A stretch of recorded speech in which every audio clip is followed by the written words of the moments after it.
जय श्री कृष्णा भक्तजनों, आज आपका एक बार फिर से स्वागत है हमारे चैनल आध्यात्मिक कष्टों में। आज की कथा में हम आपको श्रवण कराएंगे श्री गर्ग संहिता में वृंदावन खंड के अंतर्गत आने वाले 5वें और 6वें अध्याय की कथा। आप सभी भक्तजन कथा को श्रद्धा पूर्वक श्रवण करिए। 5वां अध्याय बकासुर का उद्धार।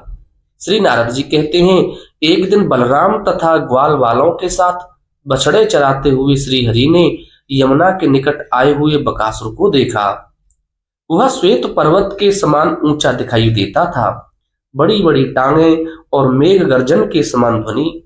उसे देखते ही ग्वाल वाल डर के मारे भागने लगे। उसकी चोंच वज्र के समान तीखी थी। उसने आते ही श्री हरि को अपना ग्रास बना लिया। यह देख सब ग्वाल वाल रोने लगे। रोते रोते वे निष्प्राण से हो गए।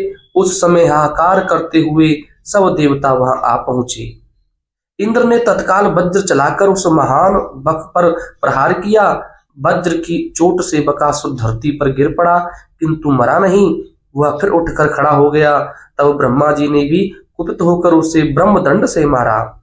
उस आघात से गिरकर वह असुर 2 घड़ी तक मूर्छित पड़ा रहा। फिर अपने शरीर को कपाता हुआ जम्हाई लेकर वह बड़े वेग से उठ खड़ा हुआ। उसकी मृत्यु नहीं हुई। वह बलवान दैत्य मेघ के समान गर्जना करने लगा। इसी समय त्रिनेत्रधारी भगवान शंकर ने उस महान असुर पर त्रिशूल से प्रहार किया। उस प्रहार से दैत्य की एक पांख कट गई, तो भी वह महाभयंकर असुर मर न सका।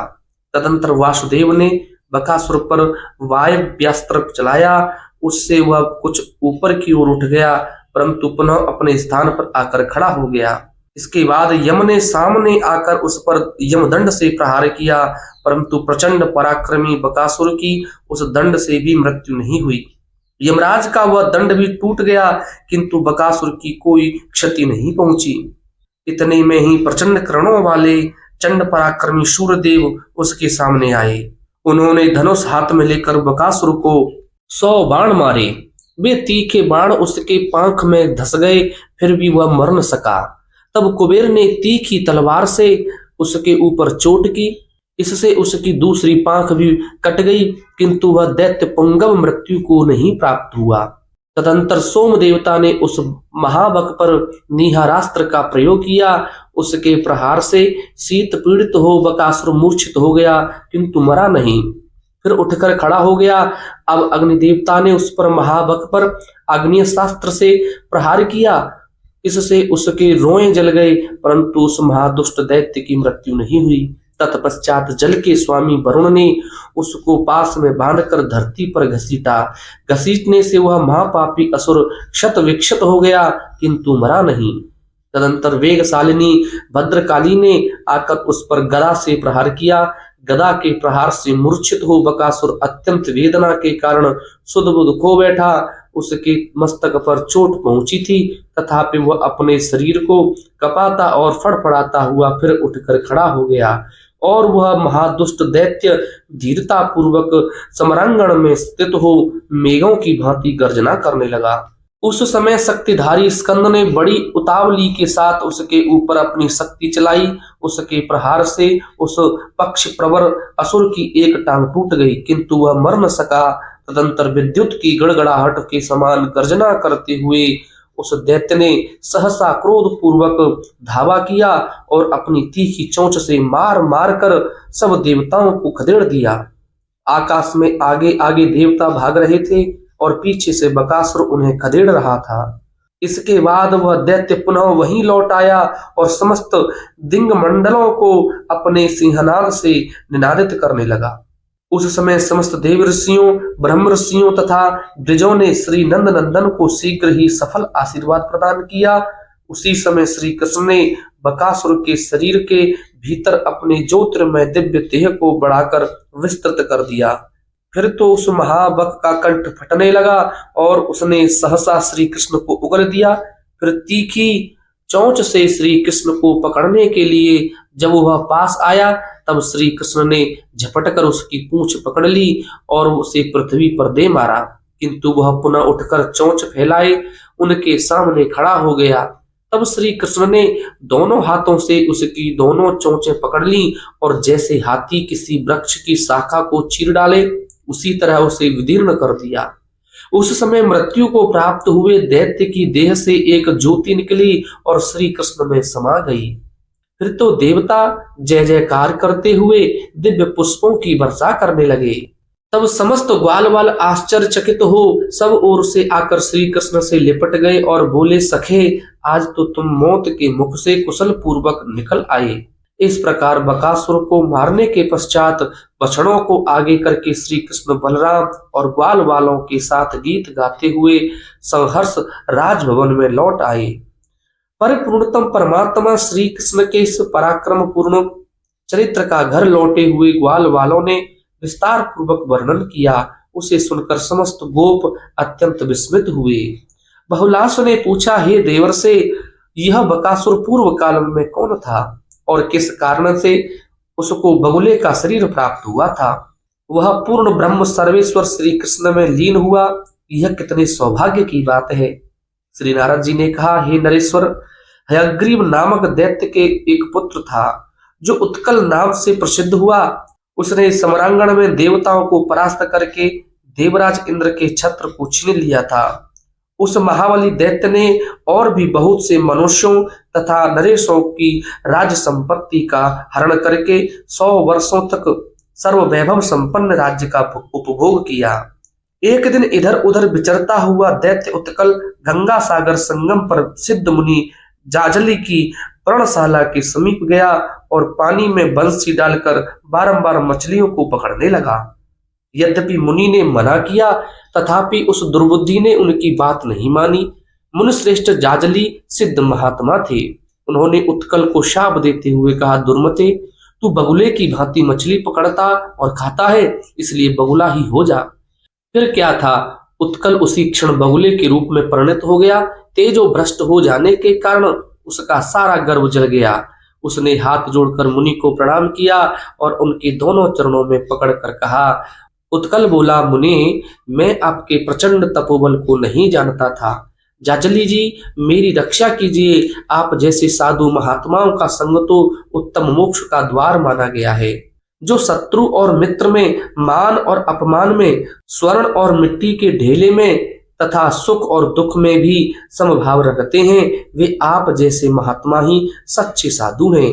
मुने, इस भूतल पर महात्माओं के दर्शन से मनुष्यों का कौन कौन मनोरथ नहीं पूरा हुआ। ब्रह्म पद, इंद्र पद, सम्राट का पद तथा योग सिद्धि सब कुछ संतों की कृपा से सुलभ हो सकते हैं। मुनिश्रेष्ठ जाजले, आप जैसे महात्माओं से लोगों को धर्म, अर्थ और काम की प्राप्ति हुई तो क्या हुई, साधु पुरुषों की कृपा से तो साक्षात पूर्ण ब्रह्म परमात्मा भी मिल जाता है। श्री नारद जी कहते हैं, नरेश्वर, उस समय उत्कल की विनय युक्त बात सुनकर वे जाजली मुनि प्रसन्न हो गए।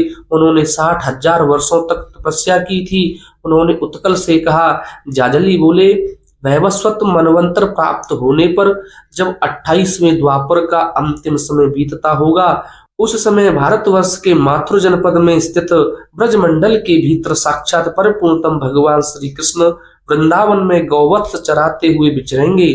उन्हीं दिनों तुम भगवान श्री कृष्ण में लीन हो जाओगे, इसमें संशय नहीं है। ऋणाक्ष आदि दैत्य भगवान के प्रति वैरभाव रखने पर भी उनके परम पद को प्राप्त हो गए हैं। श्री नारद जी कहते हैं, इस प्रकार बकासुर के रूप में परिणत हुआ उत्कल दैत्य जाजली के वरदान से भगवान श्री कृष्ण में लय को प्राप्त हुआ। संतों के संग से क्या नहीं सुलभ हो सकता है। इस प्रकार श्री गर्ग संहिता में श्री वृंदावन खंड के अंतर्गत बकासुर का मोक्ष नामक 5वां अध्याय पूरा हुआ। बोलिए भक्तवत्सल भगवान की जय। 6ठा अध्याय अघासुर का उद्धार और उसके पूर्व जन्म का परिचय। श्री नारद जी कहते हैं, राजन, एक दिन ग्वाल वालों के साथ बछड़े चराते हुए श्री हरि कालिंदी के निकट किसी रमणीय स्थान पर बालोचित खेल खेलने लगे। उसी समय अघासुर नामक महान दैत्य एक कोस लंबा शरीर धारण करके भीषण मुख को फैलाए वह मार्ग में स्थित हो गया। दूर से ऐसा जान पड़ता था मानो कोई पर्वत खड़ा हो। वृंदावन में उसे देखकर सब ग्वाल वाल ताली बजाते हुए बछड़ों के साथ उसके मुख में घुस गए। उन सबकी रक्षा के लिए बलराम सहित श्री कृष्ण भी अघासुर के मुख में प्रविष्ट हो गए। उस सर्प रूपधारी असुर ने जब बछड़ों और ग्वाल बालों को निगल लिया, तब देवताओं में हाहाकार मच गया, किंतु दैत्यों के मन में हर्ष ही हुआ। उस समय श्री कृष्ण ने अघासुर के उदर में अपने विराट स्वरूप को बढ़ाना आरंभ किया। इससे अवरुद्ध हुए अघासुर के प्राण उसका मस्तक फोड़कर बाहर निकल गए। मिथिलेश्वर, फिर बालकों और बछड़ों के साथ श्री कृष्ण अघासुर के मुख से बाहर निकले। जो बछड़े और बालक मर गए थे, उन्हें माधव ने अपनी कृपा दृष्टि से देखकर जीवित कर दिया। अघासुर की जीवन ज्योति श्याम घन में विद्युत की भांति श्री घनश्याम में विलीन हो गई। राजन, उसी समय देवताओं ने पुष्प वर्षा की। देवर्षि नारद के मुख से यह वृतांत सुनकर मिथिलेश्वर बहुलास्व ने कहा। राजा बोले, देवर से यह दैत्य पूर्व काल में कौन था जो इस प्रकार भगवान श्री कृष्ण में विलीन हुआ? अहो, कितने आश्चर्य की बात है कि वह दैत्य वैर बांधने के कारण शीघ्र ही श्री हरि को प्राप्त हुआ। श्री नारद जी कहते हैं, राजन, शंखासुर के एक पुत्र था जो अघ नाम से विख्यात था। महाबली अघ युवावस्था में अत्यंत सुंदर होने के कारण साक्षात दूसरे कामदेव सा जान पड़ता था। एक दिन मलयाचल पर जाते हुए अष्टावक्र मुनि को देखकर अघासुर जोर जोर से हंसने लगा और बोला, यह कैसा कुरूप है? उस महादुष्ट को शाप देते हुए मुनि ने कहा, दुर्मते, तू सर्प हो जा, क्योंकि भूमंडल पर सर्पों की ही जाति क्रूप एवं कुटिल गति से चलने वाली होती है। ज्यों ही उसने सुना, वह दैत्य का सारा अभिमान गल गया और वह दीन भाव से मुनि के चरणों में गिर पड़ा। उसे इस अवस्था में देखकर मुनि प्रसन्न हो गए और पुनः उसे वर देते हुए बोले। अष्टावक्र ने कहा, करोड़ों कंदर्पों से भी अधिक लावण्यशाली भगवान श्री कृष्ण जब तुम्हारे उदर में प्रवेश करेंगे, तब इस स्वरूप रूप से तुम्हें छुटकारा मिल जाएगा। इस प्रकार श्री गर्ग संहिता में श्री वृंदावन खंड के अंतर्गत अघासुर का मोक्ष नामक छठा अध्याय पूरा हुआ। बोले श्री बाल कृष्ण लाल की जय। ऐसी ही सुंदर कथाएं श्रवण करने के लिए कृपया आप हमारे चैनल आध्यात्मिक एस्ट्रो को जरूर सब्सक्राइब करें और वीडियो अच्छी लगी हो तो लाइक और शेयर जरूर कर दीजिए। बोले विष्णु भगवान की जय।